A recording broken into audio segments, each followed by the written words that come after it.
स्वागत है दोस्तों आपका मेवाड़ के इतिहास पार्ट आज 2 में। तो आज अपने बात करते हैं कि मेवाड़ का जो गुहिल वंश है उनकी उत्पत्ति किस प्रकार मानी जाती है और उनकी कौन कौन सी राजधानियाँ रही है। तो चलिए वीडियो स्टार्ट करते हैं। सबसे पहले अपने बात करते हैं कि जो गुहिल वंश है उसकी उत्पत्ति के बारे में। उत्पत्ति के बारे में अपने जो पिछली क्लास के अंदर जो पढ़ा था उसको एक बार अपने रिवीजन कर लेते हैं। सबसे पहले अपने बात करते हैं भीलवाड़ा की। तो जो मेवाड़ का जो भीलवाड़ा का कुछ क्षेत्र है वो मेवाड़ के अंदर शामिल किया गया है और उदयपुर, राजसमंद और चित्तौड़गढ़ का जो पूरा क्षेत्र है उसको मेवाड़ के अंदर शामिल किया गया है। तो कल अपने फर्स्ट भाग में अपने पढ़ा था कि जो मेवाड़ का झंडा था, इस प्रकार जो मेवाड़ का झंडा बनाया गया था, झंडे के दोनों तरफ क्या थे, दो क्षत्रिय सेना या फिर जो दो वीर योद्धा का चित्र बना हुआ था और झंडे के बीच में यहाँ पे लिखा हुआ था चित्तौड़गढ़, चित्तौड़गढ़ लिखा हुआ और ऊपर क्या था, एक उगते सूर्य का निशान बना हुआ था। ठीक है। तो उसके बाद में नीचे जो दृढ़ राखे धर्म को तही राखे तलवार, इस प्रकार के कुछ दोहे हैं वो उनके झंडे पे लिखे हुए थे।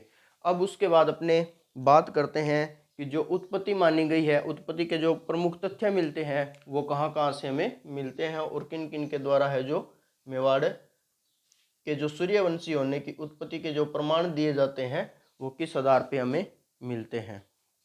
तो सबसे पहले अपने बात करते हैं जो गुहिल वंश की उत्पत्ति है वो किससे मानी गई है, सूर्यवंशी से मानी गई है।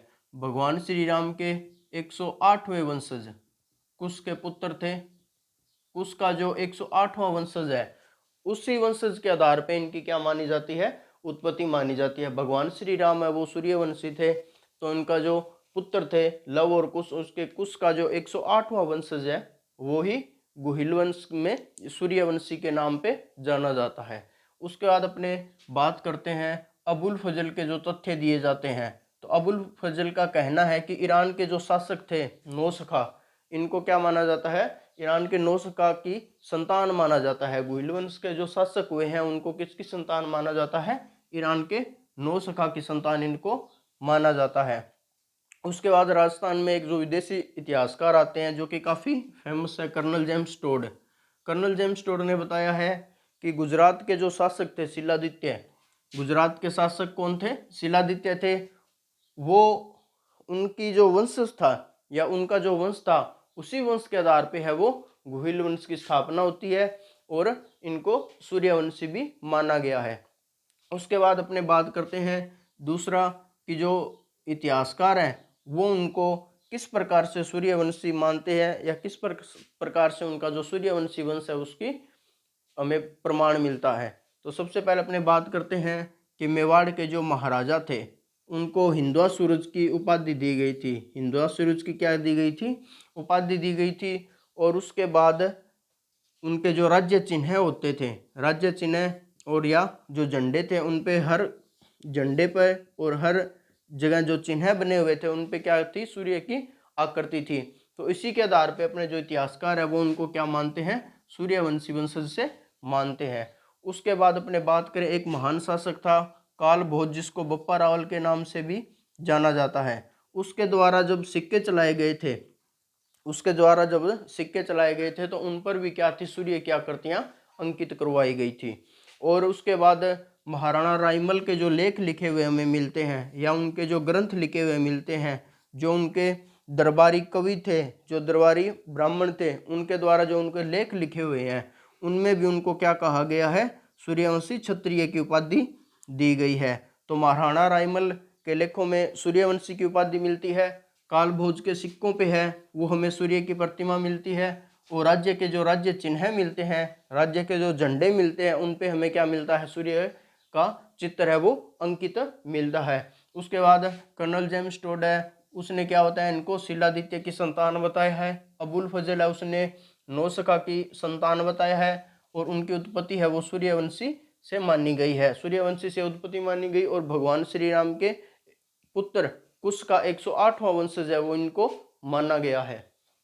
उसके बाद अपने बात करते हैं इनकी जो मेवाड़ का जो कल्चर है उसके बारे में कि कौन कौन से इनके आराध्य देवी है, कुल देवी है, लोक देवता है और इनकी इष्ट देवी माना गया है। तो सबसे पहले अपने बात करते हैं इनके आराध्य लोक देवता के बारे में। लोक देवता के बारे में बात करते हैं तो उदयपुर के एकलिंगनाथ जी है वो इनके क्या है, लोक देवता है। तो मेवाड़ के लोक देवता किन्हें माना गया है, एकलिंगनाथ जी को माना गया है, जो कि उदयपुर में इनका मंदिर है वो बना हुआ है। उसके बाद अपने बात करते हैं इनके जो आराध्य देव है। आराध्य देव कौन है इनके, गटजोर का जो चार भुजा मंदिर है वहां पर स्थित जो भगवान है वो इनके क्या है, आराध्य देव है। गटजोर का जो चार भुजा मंदिर है, चार भुजा नाथ या फिर चार भुजा मंदिर अपने कह सकते हैं, जो कि राजसमंद के अंदर बना हुआ है, वो इनके क्या है, आराध्य देव है। अब उसके बाद बात करते हैं कुल देवी की। तो इनकी कुल देवी कौन है, बाण माता, देलवाड़ा चित्तौड़गढ़ में इनका मंदिर बना हुआ है जो इनकी कुल देवी है। उसके बाद इष्ट देवी की बात की जाए तो इनकी इष्ट देवी है चार भुजा माता, जिनका जो स्थान बना हुआ है, जो मंदिर बना हुआ है वो कहाँ पे बना हुआ है, हल्दी घाटी के अंदर बना हुआ है। अब उसके बाद जो मेवाड़ है, मेवाड़ की राजधानी है वो बार बार बदलती रही और अलग अलग शासकों के आधार पर उनकी अलग अलग राजधानियां होती रही। कई बार युद्ध जीतते थे तो कुछ युद्ध हारे थे, उसी युद्धों के आधार पर इनकी क्या है, राजधानियां बदलती गई थी। अब उनकी जो राजधानी है वो निम्न प्रकार से रही है, उनके बारे में बात करते हैं। तो सबसे पहले अपने बात करते हैं नागदा राजधानी की।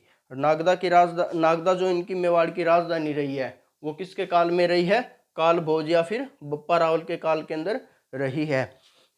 उसके बाद है आहड़।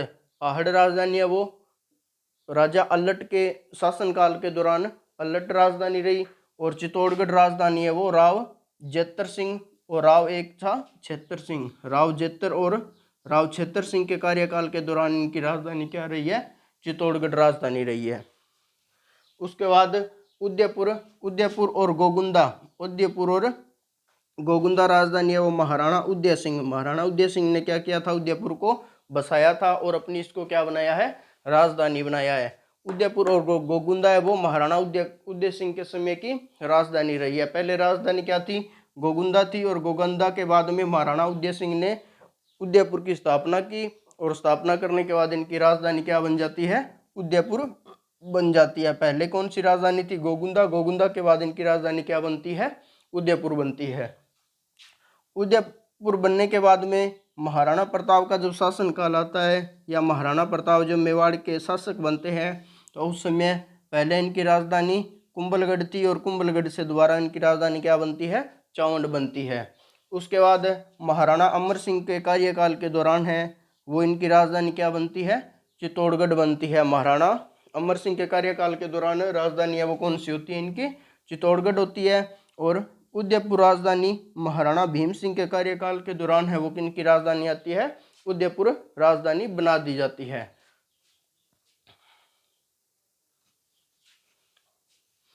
एक बार फिर से अपने शॉर्ट रिपीट लगाते हैं। गुहिल वंश की उत्पत्ति है वो सूर्यवंशी मानी गई है।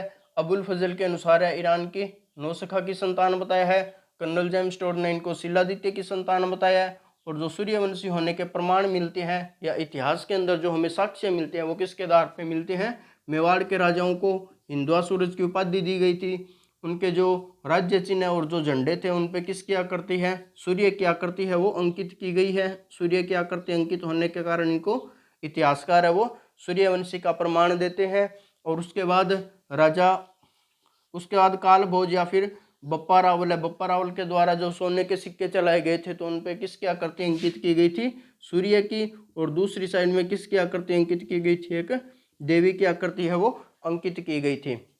उसके बाद महाराणा जो राइमल थे, महाराणा राइमल के जो ग्रंथ लिखवाए गए या फिर जो लेख लिखवाए गए थे उनमें हमें इनका सूर्यवंशी क्षत्रिय नाम से इनको क्या किया गया है, संबोधित किया गया है। सूर्यवंशी क्षत्रिय नाम से इनको क्या किया गया है, उसमें संबोधित किया गया है। उसके बाद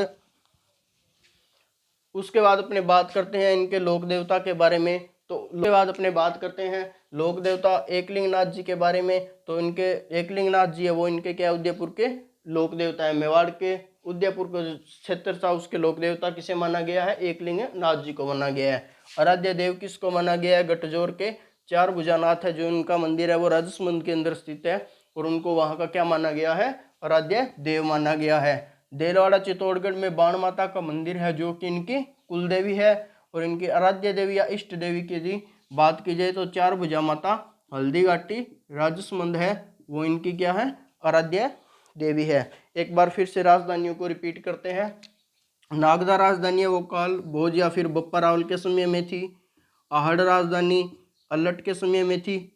और जो चित्तौड़गढ़ राजधानी है वो किसके समय में थी? राव जेतर सिंह और छेतर सिंह के कार्यकाल के दौरान है वो चित्तौड़गढ़ राजधानी रहती है। और जो उदयपुर राजधानी है वो उदयपुर और गोगुंदा राजधानी महाराणा उदय सिंह के कार्यकाल के दौरान थी। जब महाराणा उदय सिंह राजा बनते हैं तो उस समय राजधानी कौन सी थी? गोगुंदा थी। और बाद में किसको बनाया गया था? उदयपुर को बनाया गया था। और महाराणा उदय सिंह के द्वारा क्या किया गया था? उदयपुर को बसाया गया था।